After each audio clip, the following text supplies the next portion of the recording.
sensitive na pinapanood yung isang ganito sa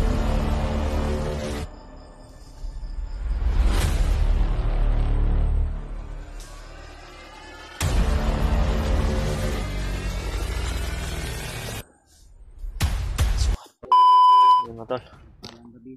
Isang mapagpalang araw. Ito kami ngayon. Sa ngayon po ay kami lang dalawa ni Brad Buds yung magkasama po kasi sila Brad Ray ay hindi pa namin nakita pero na-contact na namin sila mga tol. Yan si Brad Buds. Nakontak na namin sila tol. Contact na namin sila. At nagbigay na po sila ng location. Hindi po namin sasabihin yung location na binigay nila sa amin. Hindi po namin babanggitin po para sa privacy ba, sa kaligtasan nila. Doon ngayon mga tol. Maya-maya po proceed muna siguro kami doon patungo para puntahan namin sila sa binigyan na location po. Mga tol, sana ipagdasal niyo po talaga yung kaligtasan namin sa kaligtasan namin na isa't isa para kasama na kami talaga ulit. Din sa aming mga ibang kasamaan tol, i-share po namin mga video malaman po nila na naligtas na po namin yung bata. At ang problema naman po namin ay yung ina ng bata na asawa ni Pedro.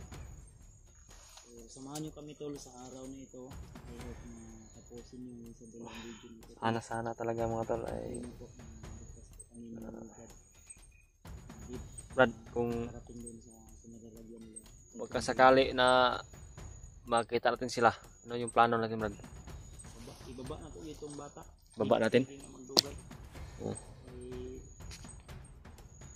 Sabi na karon mas init yung kuha ng kalaban sa atin.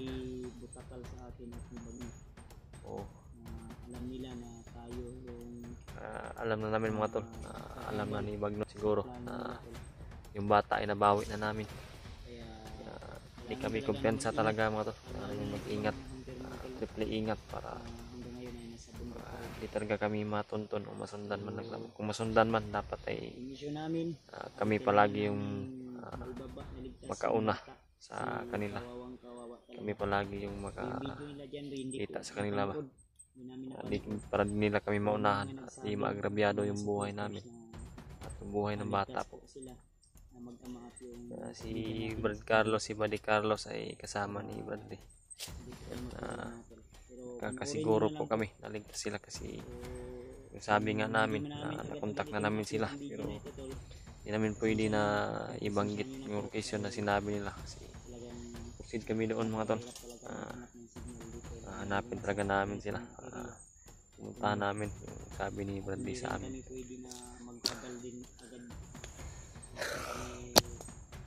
Ngayon, tuloy-tuloy po yung paglalakbay namin. Update na po namin kayo kung ano na po. Napakasukal lang dito po isalim. Oh, ninit Brad. Ninit Gani.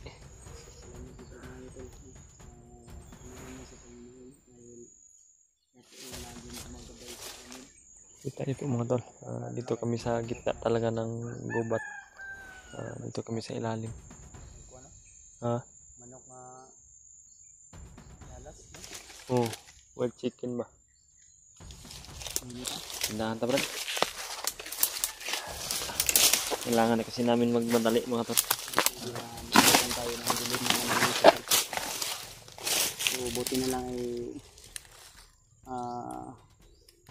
bumalik kami agad doon sa area kung saan namin nakuha yung bata at dito kami napadpad doon.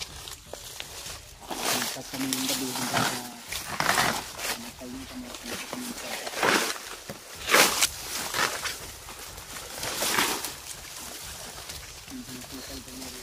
Grabe talaga mga tol yung pinagdaanan namin. Ah.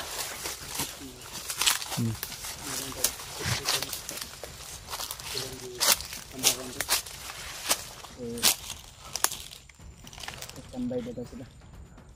Ito na agyan gaya na, tagana ito no? Binighanan dito eh. Mga bagong recruit to ba? Bagong deploy to ba? Puro baguhan yun ba? Puro baguhan yung mga nakitaan yung mga tol. Iniiwasan lang namin ni Brad Buds. Kasi nakontak na talaga namin sila. Hindi na kailangan na magtagal kami. Sabi na sa amin na nakastambay, nakatago ulit na dun sa sinasabi ng location.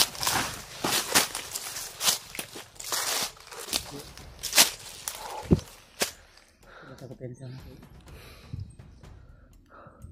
Hindi tayo nito area ko ba? Kung bahala dito sa likuran, Brad. Ako lang bahala sa likuran. Babaho lang ako sa hina ba. Sobrang basa ng gamit ko kanina mo ay kagabi natin.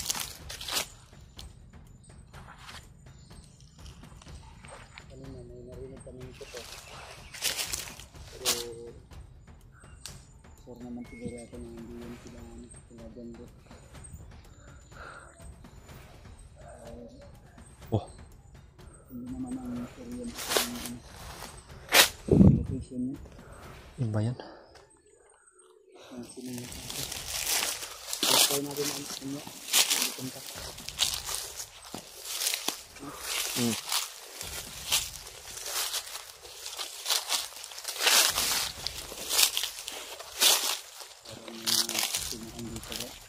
Yung mga pindaanan. Ito yung marinig natin kanina dito na sinigaw na bilisan daw nila. Baka dito dumaan yung mga nakita natin ng iba. Dito din siguro dumaan sila kay Jandria. No? Yung binigay na palatandaan si God Jandria sa amin to. Pero bukan natin yung dahil may mga apak ko. May mga bakas ko. Apay na ako, no? Sa damo na tumba ba? Kaya pang may dumadaan.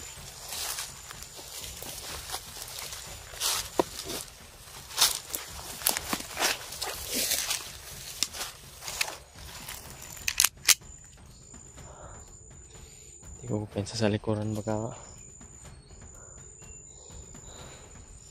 may mga na apa ba? Blood. Ha? May nag-standby na. Lagi do.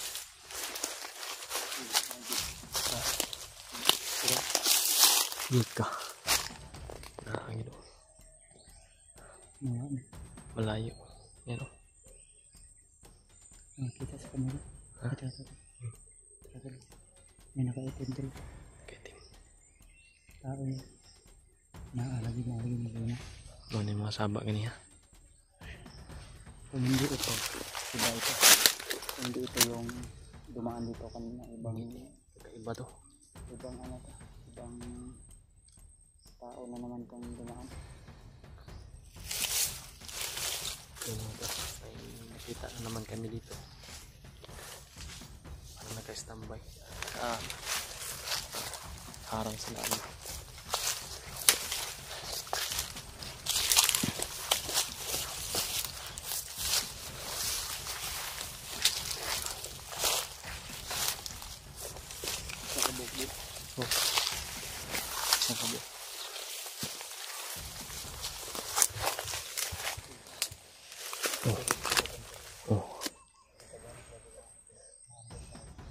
Nakatago lang yung iba ba? Pero wala naman, hindi naman uminit yung katawan ko.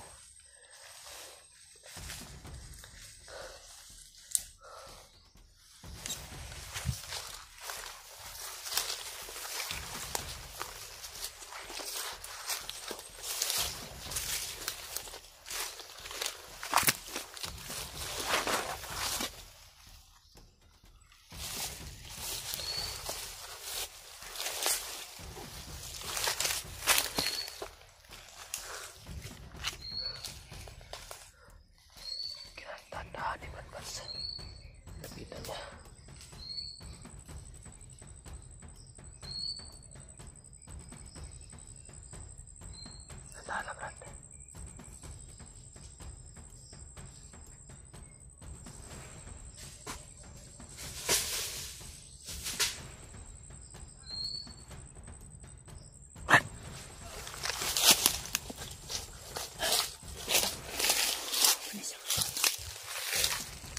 Ilagay po ang pusin ko.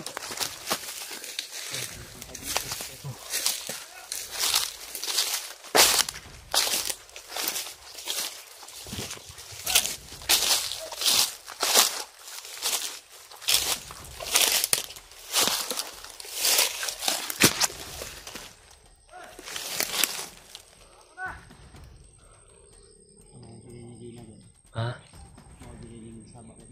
Oh ni. Oh.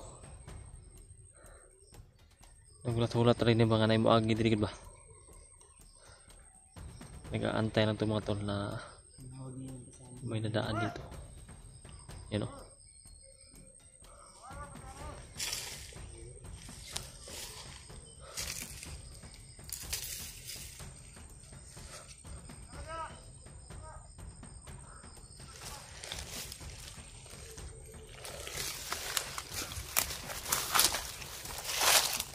Pangin ko.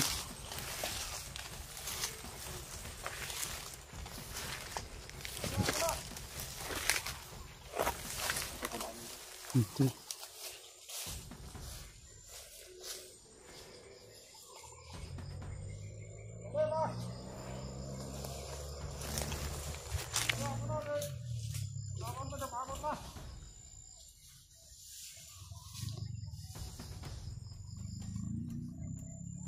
Si Dave mo. Ginapang ni Dave yung isang bantay sa unahan.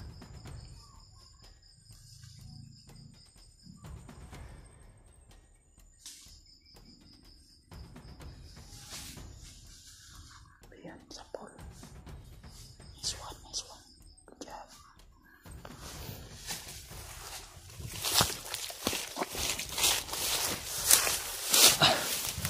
Balian mo.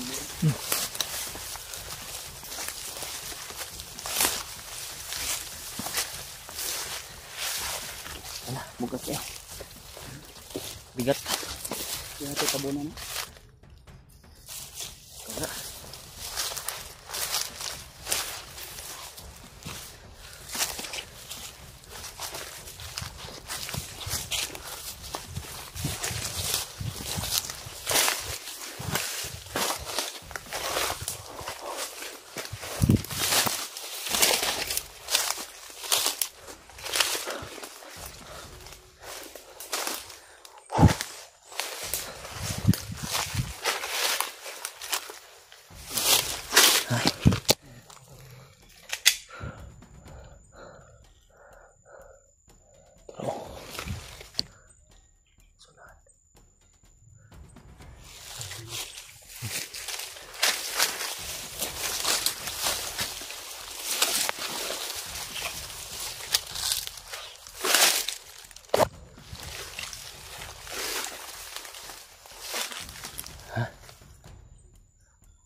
Sinik niya, baka tingnan niya yung tao na nakita namin.